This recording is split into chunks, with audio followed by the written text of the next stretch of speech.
ആരാധന. പ്രിയപ്പെട്ടവരെ, നമ്മൾ ജീവിക്കുന്ന ചുറ്റുപാടുകളിൽ വിളകളോടൊപ്പം കളകൾ വളർന്നു വരുന്നുണ്ട്.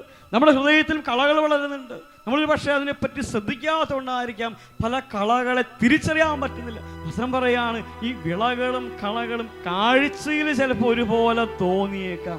ചിലപ്പോൾ വിളയെന്ന് കരുതി നമ്മുടെ ഉള്ളിൽ നട്ടു നനച്ച് വളർത്തുന്നത് ചില കളകളായിരിക്കും. ഈ കള എന്ന് പറയുന്നത് വിശ്വാസത്തിൽ നമ്മെ അകറ്റുന്ന എല്ലാ കാര്യങ്ങളും അതൊരു കളയാണ്. ഈശോയുമായുള്ള ബന്ധത്തിൽ നിന്ന് നമ്മെ അകറ്റുന്ന എല്ലാ കാര്യങ്ങളും, എല്ലാ സന്തോഷങ്ങൾ, എല്ലാ വർത്തമാനങ്ങൾ, എല്ലാ കാഴ്ചകൾ, എല്ലാ വ്യക്തികൾ, എല്ലാ തരത്തിലുള്ള ചിന്താരീതികൾ, എല്ലാ തരത്തിലുള്ള അബദ്ധ പ്രബോധനങ്ങൾ, ഈശോയിൽ എന്താണ് നമ്മൾ അകറ്റണത്, അതെല്ലാം ഒരു കളയാണ്. അത് നമ്മുടെ ആത്മാവ് ദുർബലപ്പെടുത്തും. ഒരുപക്ഷെ ഇപ്പോൾ ആ കളകളെ കാണുമ്പോൾ ഒരു താൽക്കാലത്തേക്കൊരു സന്തോഷമൊക്കെ തോന്നിയേക്കാം. പക്ഷേ ആത്യന്തികമായി അവസാനത്തേക്ക് വരുമ്പോൾ ഈ കളകൾ നമ്മുടെ ആത്മാവിനെ ജീർണിപ്പിച്ച് കളയും, നമ്മെ ദുർബലപ്പെടുത്തി കളയും. അത് പ്രിയപ്പെട്ടവരെ, നമ്മുടെ ആത്മാവിനെ പരിശോധിക്കുന്ന പ്രധാനപ്പെട്ട കാര്യമാണ്. നമ്മുടെ ഹൃദയമോ നിലത്ത് എന്താ വളരണത്? അത് കളയാണോ വളരണത്? അത് വിളയാണോ വളരണത്? വിശുദ്ധ മത്തായി സുവിശേഷം 15:13 വാക്യം, എൻ്റെ സ്വർഗസ്ഥനായ പിതാവ് നട്ടതല്ലാത്ത ചെടികളൊക്കെ പിഴുതു മാറ്റപ്പെടും. ഒരുമിച്ച് പറയാവോ? എൻ്റെ സ്വർഗസ്ഥനായ പിതാവ് നട്ടതല്ലാത്ത എല്ലാ ചെടികളും പിഴുതു മാറ്റപ്പെടും.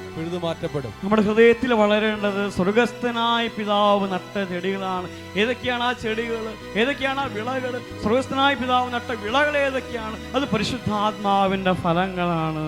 സ്നേഹം, ആനന്ദം, സമാധാനം, ക്ഷമ, ദയ, നന്മ, ഈ പരിശുദ്ധാത്മാവിൻ്റെ ഫലങ്ങളാണ് നമ്മുടെ ആത്മാവിൽ വിളയാട്ട് വളർന്നു വരേണ്ടത്. ചിലപ്പോഴൊക്കെ ആ വിളകൾക്കിടയിൽ മൂലഭാവങ്ങളാകുന്ന നിഗളം, അഹങ്കാരം, അശുദ്ധി, ഇതെല്ലാം ഇങ്ങനെ ഈ വിളകൾക്കിടയിൽ ഇങ്ങനെ വളർന്നു വരും. അത് നമ്മൾ കൃത്യസമയത്ത് തിരിച്ചറിഞ്ഞ് വേര് പിടിക്കണേക്കാളും പറിച്ചു കളഞ്ഞില്ല എന്നുണ്ടെങ്കിൽ അത് നമ്മുടെ ഉള്ളിൽ വിളകളെ നഷ്ടപ്പെടുത്തി കളയും, പരിശുദ്ധാത്മാവിൻ്റെ ഫലങ്ങളെ ഞെരുക്കി കളയും. ഹല്ലേലൂയ, ഹല്ലേലൂയ, യേശുവേ ആരാധന. വിശുദ്ധ പൗലോസ്ലീഹ ഗലാത്യ ലേഖനം 3-ാമത്തെ അധ്യായം 1-ാമത്തെ വചനത്തിൽ പൗലോസ്ലീഹ ഗലാത്യയിലെ ദൈവമക്കളെ ഇങ്ങനെ പ്രബോധിപ്പിക്കുന്നുണ്ട്. ഭോഷന്മാരായ ഗലാത്യക്കാരെ, കർത്താവായ യേശു ക്രിസ്തു നിങ്ങളുടെ മുമ്പിൽ ക്രൂശിതനായി ചിത്രീകരിക്കപ്പെട്ടിരിക്കെ നിങ്ങൾ ആരാണ് ആഭിചാരം ചെയ്തത്? ഭോഷന്മാരായ ഗലാത്യക്കാരെ, കർത്താവായ യേശു ക്രിസ്തു നിങ്ങളുടെ മുമ്പിൽ ക്രൂശിതനായി ചിത്രീകരിക്കപ്പെട്ടിരിക്കെ നിങ്ങൾ ആരാണ് ആഭിചാരം ചെയ്തത് എന്ന് പറഞ്ഞാൽ, ഈശോയുടെ മുമ്പിൽ നിന്ന് ആരാ നിങ്ങളെ മാറ്റിക്കൊണ്ടുപോയത്? കർത്താവിൻ്റെ വചനം ആരാ നിങ്ങൾ എടുത്തുകൊണ്ട് കളഞ്ഞത്? കർത്താവിൻ്റെ മുമ്പിൽ നിന്ന് ആരാണ് നിങ്ങളെ മാറ്റിക്കളഞ്ഞത്? ഏത് കാര്യമാണ് ഈശോയുമായുള്ള ബന്ധം അത് നഷ്ടമാക്കി കളഞ്ഞത്? കർത്താവിൻ്റെ ആത്മാവ് വീണ്ടും ഇങ്ങനെ പറയും, ഗലാത്യ 3:3 വചനം, ആത്മാവിൽ ആരംഭിച്ചിട്ട് ശരീരത്തിൽ അവസാനിപ്പിക്കാൻ മാത്രം ഭോഷന്മാരാണ് നിങ്ങൾ. പറയാം, ആത്മാവിൽ ആരംഭിച്ചിട്ട് ശരീരത്തിൽ അവസാനിപ്പിക്കാൻ മാത്രം ഭോഷന്മാരാണോ നിങ്ങൾ? നമ്മൾ വളരെ മനോഹരമായിട്ട് നമ്മൾ ആരംഭിച്ചു. ഒരു പക്ഷേ ധ്യാനം കൂടി അല്ലെങ്കിൽ ഒരു ധ്യാനത്തിൽ പങ്കെടുത്ത് നമ്മൾ വളരെ മനോഹരമായിട്ട് നമ്മൾ ആരംഭിച്ചു. പക്ഷെ ഒരു കാലഘട്ടം കഴിയുമ്പോൾ, കുറച്ച് നാൾ കഴിയുമ്പോൾ കള കയറി നമ്മൾ അറിഞ്ഞില്ല. ആ കളകളെ പറിച്ചു മാറ്റാൻ നമ്മൾ മറന്നുപോയി. നാളെ ആവട്ടെ എന്ന് നമ്മൾ വൈകിപ്പിച്ചു, കളകളെ വേര് പിടിച്ചു. അവസാനം ആത്മാവിൽ ആരംഭിച്ച പല കാര്യങ്ങൾ അത് അവസാനിച്ചത് ആ ജഡത്തിലാണ്. തിന്മയുടെ ദുരാശകൾ അത് അവസാനിച്ചു പോയി. വചനം കൃത്യമായിട്ട് ഇങ്ങനെ ചോദിക്കുകയാണ്, ഭോഷന്മാരെ ഗലാത്യക്കാരെ, കർത്താവായ യേശു ക്രിസ്തു ക്രൂശിതനായി നിങ്ങളുടെ മുമ്പിൽ ചിത്രീകരിക്കപ്പെട്ടിരിക്കെ ആരാണ് നിങ്ങൾ ആഭിചാരം ചെയ്തത്? ആത്മാവിൽ ആരംഭിച്ചിട്ട് ജഡത്തിൽ അവസാനിപ്പിക്കാൻ മാത്രം ഭോഷന്മാരാണോ നിങ്ങൾ? ഹല്ലേലൂയ, യേശുവേ ആരാധന. പ്രിയപ്പെട്ടവരെ, ഈ വ്യാഴാഴ്ച ഈ ഏകന ശുശ്രൂഷയുടെ സമയത്ത് നമ്മുടെ ആത്മാവിൽ വളരുന്ന കളകൾ ഏതൊക്കെയാണെന്ന് നമ്മൾ തിരിച്ചറിയണം. പക്ഷേ പരിശുദ്ധാത്മാവ് നമ്മളിങ്ങനെ പറയും, മകനെ ഒരു കാര്യം കിടപ്പുണ്ട്, മകനത്തിൻ്റെ ഹൃദയത്തിൽ ഒരു കള കിടപ്പുണ്ട്, അത് പറിച്ച് മാറ്റിയേക്കണം. അത് നിന്റെ ആത്മാവിൽ ഒരു കൃപ നഷ്ടപ്പെടുത്തി കളയും, നിന്റെ ആത്മീയ വളർച്ചയെ തടസ്സപ്പെടുത്തും, അത് നിന്റെ ആത്മീയതയെ മുരടിപ്പിച്ച് കളയും. ആ കള നീ പറിച്ചു മാറ്റണം. ഇങ്ങനെ പരിശുദ്ധാത്മാവ് ഒരു പക്ഷേ പല കുമ്പസാരത്തിൻ്റെ സമയത്ത് നമ്മുടെ ചെവിയിൽ ഇങ്ങനെ മന്ത്രിക്കും, ചില പ്രാർത്ഥനയുടെ സമയത്ത് ഇങ്ങനെ മന്ത്രിക്കും, അത് ക്ഷമിച്ചേക്കണം, ഇത് മാപ്പ് കൊടുത്തേക്കണം, ഈ ഒരിക്കലും ആ ചിന്ത ഉള്ളിൽ വെച്ച് കൊണ്ട് നടന്നേക്കരുത്, നീ പരിപൂർണമായിട്ട് ക്ഷമിക്കണം, ഈ അഹങ്കാര ചിന്ത നീ ഉപേക്ഷിക്കണം. ഉപേക്ഷിക്കണം. അതിന് ആത്മാവിനെ ദുർബലപ്പെടുത്തും. അത് എൻ്റെ സാന്നിധ്യം അത് നഷ്ടപ്പെടുത്തി കളയും. പരിശുദ്ധാത്മാവിനെ പ്രബോധിപ്പിച്ചുകൊണ്ടിരിക്കും. പക്ഷെ പരിശുദ്ധാത്മാവിൻ്റെ പ്രേരണകളെ നമ്മളിങ്ങനെ ആവർത്തിച്ച് അവഗണിച്ച് കഴിയുമ്പോൾ എന്താ സംഭവിക്കണത്? ആ കളചെടി നമ്മുടെ ആത്മാവിൽ വേര് പിടിക്കാൻ വേണ്ടി തുടങ്ങും.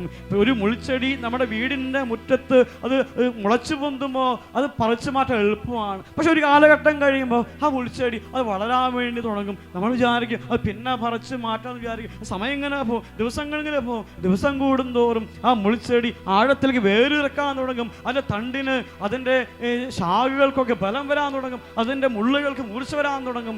പിന്നെ നമുക്ക് ഒറ്റയ്ക്ക് പറിച്ചു മാറ്റാൻ പോലും പറ്റാത്ത അത്രയും ആ മുൾച്ചെടി അവിടെ ശക്തിപ്പെടും. ഹല്ലേലൂയ, യേശുവേ ആരാധന. പല തിന്മയുടെ അരൂപികൾ, പല തിന്മയുടെ സാന്നിധ്യങ്ങൾ, പല തിന്മയുടെ ശീലങ്ങൾ അത് ആരംഭിക്കുമ്പോൾ തന്നെ മാറ്റിയിരുന്നെങ്കിൽ ഇത്രയും നമ്മൾ പൊരുതേണ്ടി വരെ കാര്യം ഒരുപക്ഷെ ഉണ്ടാവുമായിരിക്കില്ല. ഹല്ലേലൂയ, ഹല്ലേലൂയ, യേശുവേ ആരാധന, യേശുവേ ആരാധന, യേശുവേ ആരാധന. പ്രിയപ്പെട്ടവരെ, വിശ്വാസത്തിൽ നമ്മൾ ദുർബലപ്പെടുത്തുന്ന കളകളെ നമ്മൾ ഈശോയുടെ മുമ്പിലിരുന്ന്, വചനമാകുന്ന കണ്ണാടിന് മുമ്പിലിരുന്ന് നമ്മൾ കണ്ടുപിടിക്കാൻ വേണ്ടി പരിശ്രമിക്കണം. നമ്മുടെ ആത്മാവിൽ വളരുന്ന കളകളെ നമ്മളൊന്ന് കണ്ടുപിടിക്കാൻ വേണ്ടി ഒന്ന് പരിശ്രമിക്കണം. സാമുവേൽ പ്രവാചകന്റെ 1-ാം പുസ്തകം 12-21 വാക്യം, 1 സാമുവേൽ 12:21, നിനക്ക് ഉപകരിക്കാത്തതും നിന്റെ ആത്മാവിനെ രക്ഷിക്കാൻ കഴിയാത്തതുമായ കാര്യങ്ങളിൽ ശ്രദ്ധ തിരിക്കരുത്, അവ നിഷ്പ്രയോജനങ്ങളാണ്. നിർമ്മിച്ച് പറയാം, നിനക്ക് ഉപകരിക്കാത്തതും നിന്റെ ആത്മാവിനെ രക്ഷിക്കാൻ കഴിയാത്തതുമായ കാര്യങ്ങളിൽ ശ്രദ്ധ തിരിക്കരുത്, അവ നിഷ്പ്രയോജനങ്ങളാണ്. നമ്മൾ എപ്പോഴും ചിന്തിക്കണം, ഈ ഒരു കാര്യത്തിന് എൻ്റെ ആത്മരക്ഷയുമായി എന്ത് ബന്ധമുണ്ട്? നമ്മൾ ഓരോ കാര്യം ചെയ്യുമ്പോൾ, ഓരോ കാര്യം പറയുമ്പോൾ, ഓരോ കാര്യത്തിൽ സമയം ചെലവാക്കുമ്പോൾ നമ്മളിങ്ങനെ ചിന്തിക്കണം, ഈ ഒരു കാര്യത്തിന് എൻ്റെ ആത്മരക്ഷയുമായി എന്ത് ബന്ധമുണ്ട്? നിങ്ങൾക്ക് ഉപകരിക്കാത്തതും നിന്റെ ആത്മാവിനെ രക്ഷിക്കാൻ കഴിയാത്തതുമായി കാര്യങ്ങൾ ശ്രദ്ധ തിരിക്കരുത്, അവ നിഷ്പ്രയോജനങ്ങളാണ്. പൗലോസ് എങ്ങനെ പറയും? 1 കൊരിന്തോസ് 6-12 വാക്യം, 1 കൊരിന്തോസ് 6:12, എനിക്കെല്ലാം നിയമാനുസൃതമാണ്, പക്ഷെ എല്ലാം പ്രയോജനകരമല്ല. എനിക്കെല്ലാം നിയമാനുസൃതമാണ്, പക്ഷെ ഒന്നും എന്നെ അടിമപ്പെടുത്താൻ ഞാൻ സമ്മതിക്കില്ല. നമുക്ക് അനുവദിക്കപ്പെട്ട കുറേ കാര്യങ്ങളുണ്ട്, ഈ ലോകം നല്ലതാന്ന് പറയുന്ന കുറേ കാര്യങ്ങളുണ്ട്. പക്ഷേ ഒരു ദൈവ പൈതലെ സംബന്ധിച്ച് എല്ലാ കാര്യങ്ങളും അതെല്ലാവർക്കും നന്നല്ല. ചില കാര്യങ്ങൾ കളയായിട്ട് മാറി നമ്മുടെ ഉള്ളിലെ ദൈവീക ജീവനെ അത് ഞെരുക്കിക്കളയും. നമ്മൾ കണ്ടിട്ടുണ്ടായിരിക്കും, നമ്മുടെ തോട്ടത്തിൽ ഒരുപക്ഷെ മാവുമയൊക്കെ അല്ലെങ്കിൽ പ്ലാവുമയൊക്കെ ഇത്തിക്കണ്ടികൾ കയറി ഇങ്ങനെ ഇരിക്കും. അത് മനോഹരമായ ചില പൂക്കളൊക്കെ ചിലപ്പോൾ ഉണ്ടാക്കുമായിരിക്കും. നമ്മൾ കുഴപ്പമില്ല വിചാരിച്ചാൽ ഒരു കാലഘട്ടം കഴിയുമ്പോൾ ആ ഇത്തിക്കണ്ണികൾ ആ മരക്കൊമ്പിന്, ആ വൃക്ഷത്തെ പരിപൂർണമായി നശിപ്പിച്ചു കളയും, ഫലരഹിതമാക്കി തീർക്കും. അനേകം ദൈവമക്കൾ ഫലരഹിതമായി പോയതിന് പുറകിലെ കാരണം ആത്മാവിൽ വളരുന്ന കളകളെ തിരിച്ചറിയാതെ പോയതുകൊണ്ടാണ്. ഹല്ലേലൂയ, ഹല്ലേലൂയ, യേശുവേ ആരാധന.